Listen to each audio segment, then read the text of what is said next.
আদর্শ স্বামী হতে চাইলে কি কি কাজ করতে হয় চলুন এই বিষয়ে বিস্তারিত জানতে এই ভিডিওটি শেষ পর্যন্ত দেখি। 1. স্ত্রীর কাজে সহযোগিতা করা। আপনি বাইরের কাজ করে এসে দেখলেন আপনার স্ত্রীর রান্না বা অন্যান্য কাজে দেরি হচ্ছে, এতে আপনি রাগ না করে তার কাজে সহযোগিতা করুন। দেখবেন আপনাকে সে কত ভালোবাসে। রাসূলুল্লাহ সাল্লাল্লাহু আলাইহি সাল্লাম তার স্ত্রীদের ঘরের কাজ করে দিতেন, অর্থাৎ তার স্ত্রীদের ঘরের কাজে সহযোগিতা করতেন। 2. বাড়িতে নিজের কাজ নিজেই করা। আপনার স্ত্রী বাড়িতে সন্তান সন্ততি লালন পালন, সাংসারিক কাজ ইত্যাদি ঝামেলায় সবসময় ব্যস্ত থাকেন, ফলে অনেক সময় আপনাকে সময় দিতে পারেন না। তাতে আপনি তার উপর রাগ না করে আপনার ছোটখাটো কাজ আপনি নিজেই সেরে ফেলতে পারেন। রাসূলুল্লাহ সাল্লাল্লাহু আলাইহি সাল্লাম এমনটাই করতেন। 3. স্ত্রীর পরিবার ও পরিজনের সাথে বদান্যতা ও সুন্দর আচরণ করা। রাসূলুল্লাহ সাল্লাল্লাহু আলাইহি সাল্লাম তার স্ত্রী ও পরিবার পরিজনের সাথে সুন্দর আচরণকারী ছিলেন। তাদের সাথে কোমল ভাষায় কথা বলতেন, মাঝে মাঝে হাসি ঠাট্টাও করতেন। তাদের সাথে ভালোবাসা ও বদান্যতার সাথে আচরণ করতেন। হযরত আয়েশা রাদিয়াল্লাহু তাআলা আনহা বলেন, রাসূলুল্লাহ সাল্লাল্লাহু আলাইহি সাল্লাম বলেছেন, তোমাদের মধ্যে পূর্ণাঙ্গ ঈমানদার সেই ব্যক্তি যে উত্তম চরিত্রের ও তার পরিবারের সাথে সদ্ব্যবহার করেন। 4. স্ত্রীকে যথাযথ সম্মান দেওয়া ও পারিবারিক কাজে তার পরামর্শ নেওয়া। আপনার পরিবারের সব ছোট বড় সিদ্ধান্তে আপনার স্ত্রীর মতামত গ্রহণ করুন, তাকে সম্মান দেখান। দেখবেন সেও আপনাকে অনেক সম্মান করবে, কেননা নবী করিম সাল্লাল্লাহু আলাইহি সাল্লাম উম্মতের নানা সমস্যা ও তার স্ত্রীর কাছে জানাতেন। তারা রাসূলুল্লাহ সাল্লাল্লাহু আলাইহি সাল্লামকে পরামর্শ দিতেন।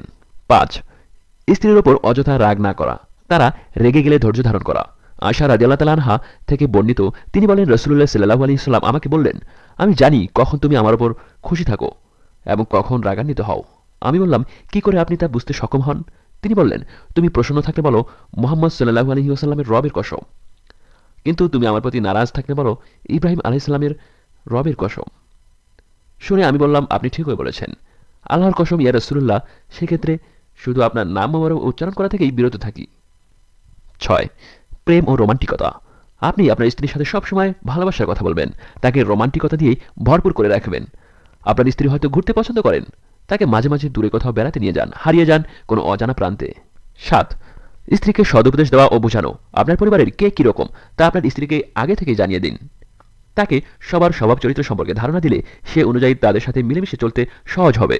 মাঝে মধ্যে আপনি তাকে বিভিন্ন সদুপদেশ দেন, তাকে আপনার বাস্তব অবস্থা সম্পর্কে বোঝান, এতে সে আপনাকে আরও বেশি ভালোবাসবে। রাসূলুল্লাহ সাল্লাল্লাহু আলাইহি সাল্লাম বিভিন্ন অনুষ্ঠানে নারীদেরকে সদুপদেশ দিতেন। 8. স্ত্রী পরিবার ও বান্ধবীদেরকে ভালোবাসা। স্বামীর পরিবার ও প্রিয়জনকে আদর আপ্যায়ন ও ভালোবাসা যেমন স্ত্রীর দায়িত্ব, তেমনিভাবে স্ত্রীর পরিবার ও বন্ধুবান্ধবকে উত্তমরূপে আতিথেয়তা ও আদর যত্ন করাও স্বামীর দায়িত্ব ও কর্তব্য। হাদিসে এসেছে, রাসূলুল্লাহ সাল্লাল্লাহু আলাইহি সাল্লাম খাদিজা রাদিয়াল্লাহু তাআলা আনহার বান্ধবীদের খোঁজখবর নিতেন ও তার জন্য খাবার পাঠাতেন। 9.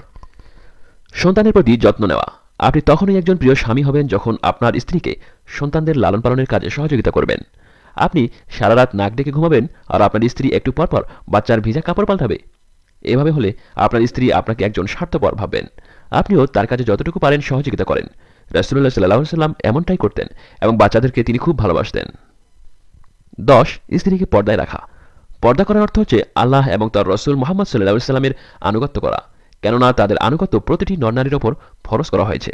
তাই একজন আদর্শ স্বামী হিসাবে আপনার দায়িত্ব ও কর্তব্য হচ্ছে স্ত্রীকে পর্দায় রাখা। ভিডিওটি ভালো লাগলে আপনার বন্ধুদের মাঝে শেয়ার করুন।